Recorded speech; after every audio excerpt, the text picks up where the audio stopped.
1/4 inch piecing when we're quilting, and the best feet to use when we're doing that 1/4 inch seam to get the best seam for us. Okay, so what we have here are quite a number of feet.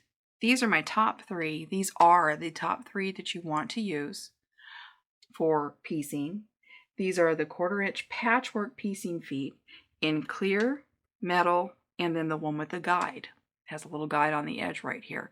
There's little differences, very subtle differences in each one, and also little helps and aids on each one of these to help you get the perfect 1/4 inch seam, where to start, where to everything. Some amazing things that can help you out with just these cute little feet.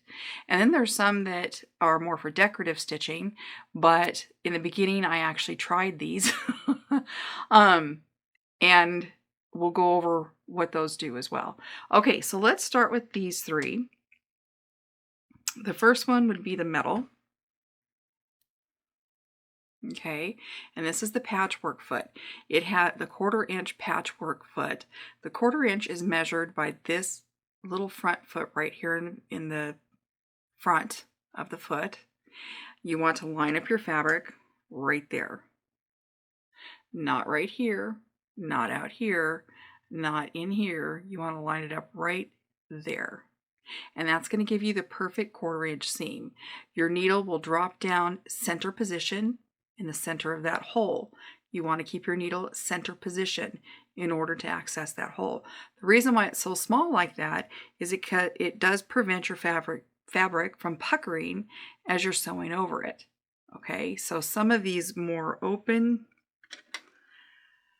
feet, when you're sewing your patchwork, will actually pucker your fabric and tangle up inside beneath where the bobbin is, and we don't want that to happen. So to avoid that, we're going to go ahead and stick with some of the best feet for this, and that is this 1/4 inch patchwork foot. It has all kinds of markings on here. This side, let me just show you, on this side of the foot we have 1/8 inch markings. 1/8, 1/8, 1/8. On this side we have 1/4 inch. Okay, so we have a line that is a 1/4 inch before the needle drop. We have one that is in line with the needle drop, and then we have one that is a 1/4 inch behind the needle drop. Also, over here on this side, we have the 1/8 inch before the needle drop. Right here, we got in line with the needle drop. We got an 1/8 inch behind, and then it has an extra little 1/8 inch right back there.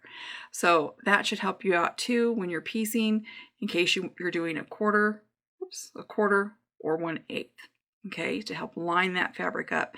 This comes in handy when you're stitching around borders as well, because you can go ahead and stitch your 1/4 inch seam all the way. And when you get to that first little quarter mark, you know you can pivot. And then once you pivot, this will tell you if you are in line with that 1/4 inch. And then you can go ahead and continue sewing your 1/4 inch all the way around.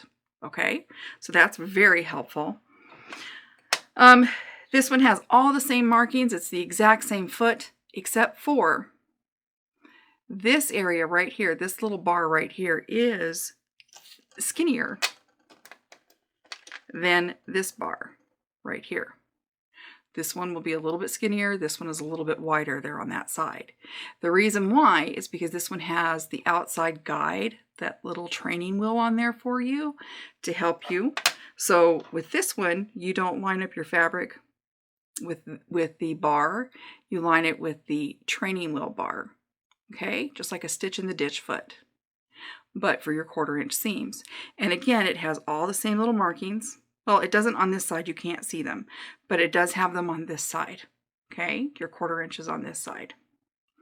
And there you go. So that's those two. And then you have the clear foot.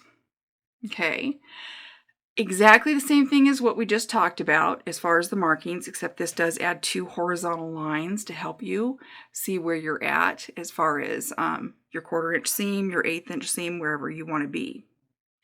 But you want to go ahead and do what you would do with the original foot, line it up on the outside, not here with the horizontal line, not with the red line. That would be an 1/8 inch. You want to go ahead and put it right there and then go ahead and sew. This also has on the sides the, whoops, do I have this tilted right? And bring it back over here. It has the 1, 2, 3 1/4 inch markings on the side that coincide with an 1/4 inch in front of the drop of the needle, with the drop of the needle, and a 1/4 inch behind. Again, that's really good for when you're sewing borders. Okay, excellent for when you're sewing borders. So that's why those feet, these 3 right here, are the ones that you want to be using when you're doing your 1/4 inch patchwork. Okay, it helps you keep the needle center. It helps you remember that you have, where it helps you visualize that little 1/4 inch just before the needle drop, where the needle drop is, so you can help with beginning sewing as well, and that little 1/4 inch at the end or behind the needle if you want to go over that. Okay, so really excellent guides, absolutely will help you out. Those are the top 3 feet you want to be using when you're doing precision 1/4 inch piecing work. Okay, now the rest of these are things that I've tried in a pinch. I've done the magnetic little seam guide. I've stuck that on the machine and tried to line that right up, and it does help. It can work. It just doesn't have all the ability that these little tools have right here, that these little feet have. But you can use it in a pinch. It's just may not always be accurate because it can move around. Then you have your decorative feet right here that are kind of pretty open-toed. This is your zigzag. You're on a Brother sewing machine. This will be your zigzag. And the reason why I liked it in the beginning is because it's nice and open and you can see. But again, the fabric does bunch up in here.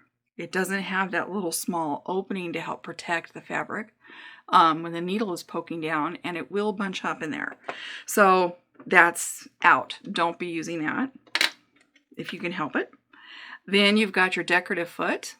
Okay, and the open toe decorative foot. Again, that seems like a nice thing to use, but it's also too large of an opening and can ruin your little fabric and your piecing. And then you have the completely clear decorative foot. Same thing, it's too open. It's not going to be assistive enough to help you get that accurate 1/4 inch without bunching. And then you have the border guide presser foot. Okay, so this is a great little foot. Let me go ahead and get a piece of fabric to put behind here. This is a great little foot. It has horizontal and vertical lines that help you as far as, but again, it's too wide open. It's too wide open. It doesn't mark the 1/4 inch very well. It does mark the center of where your needle center of where the needle is. But it's too big of an opening there. It's going to mess up your perfect cut fabrics. It could get bunched up in there. So this isn't good.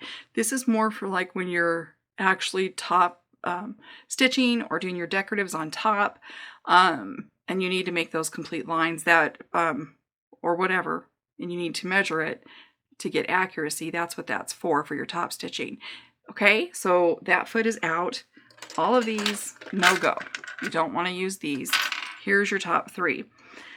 Now, this one is also a little border guide, right? Another little border guide. And it just doesn't give you that accurate 1/4 inch when you're down there working. And again, it's too big of a opening.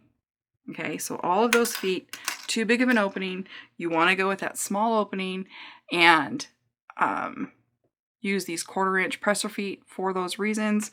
The training wheel one works really well. I mean, you can go really fast with this one when you're first starting out. It's excellent.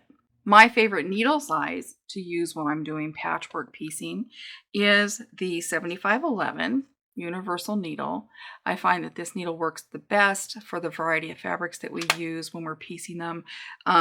You know, depending on if it's just the basic quilt cotton, which can be kind of thin, to you know, more of your thicker quilting cottons. It works for all of them.